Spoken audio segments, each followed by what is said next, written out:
নির্বাচন সম্পর্কে প্রধান উপদেষ্টা ডক্টর মোহাম্মদ ইউনূসের বক্তব্য অস্পষ্ট মন্তব্য করে বিএনপি মহাসচিব মির্জা ফখরুল ইসলাম আলমগীর বলেছেন, তার বক্তব্যে নির্বাচন নিয়ে নির্দিষ্ট সময়সীমার উল্লেখ নেই। একই সাথে তিনি বলেন, প্রধান উপদেষ্টার প্রেস সচিব শফিকুল আলম 2026-এর জুনের মধ্যে নির্বাচন সংক্রান্ত যে বক্তব্য দিয়েছেন তা প্রধান উপদেষ্টার বক্তব্যের বিরোধী, যা সংশয় সৃষ্টি করবে বলে মন্তব্য করেন বিএনপি মহাসচিব। বিএনপি চেয়ারপারসনের গুলশান কার্যালয়ে সংবাদ সম্মেলনে তিনি আরও বলেন, বিএনপি মনে করে ফ্যাসিবাদী হাসিনার অধীনে যত নির্বাচন হয়েছে তা অবৈধ, এজন্যই এসব নির্বাচন বাতিল দাবি করেন তিনি। পঞ্চদশ রায়ের মধ্য দিয়ে বিচার বিভাগীয় স্বীকৃতি মিলল বলেও মন্তব্য করেন তিনি।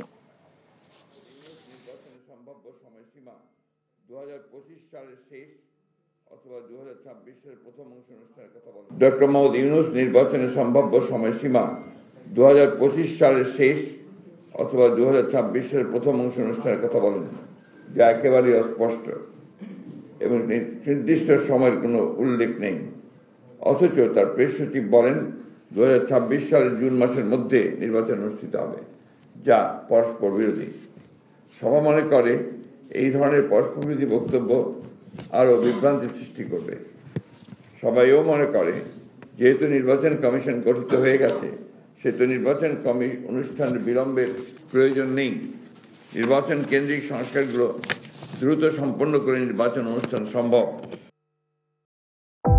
ভালোবাসার প্রথম শর্ত বিশ্বাস, যেটা আমার প্রতি কখনোই তোমার ছিল না। আমি তোমাকে বিয়ে করতে চেয়েছিলাম। চেয়েছিলে আমার ইচ্ছেগুলোকে গলা টিপে হত্যা করার পর। নিলয়ের হঠাৎ এমন চেঞ্জ আমার ভালো লাগছে না। তোমার নিলয়কে নিয়ে টেনশন করতে হবে না। আমি ভুল মানুষকে ভালোবেসেছি। আপনি ডাক্তার? জি। কিসের ডাক্তার আপনি? মেডিসিন, গাইনি, অর্থোপেডিক নাকি সাইকোলজিস্ট?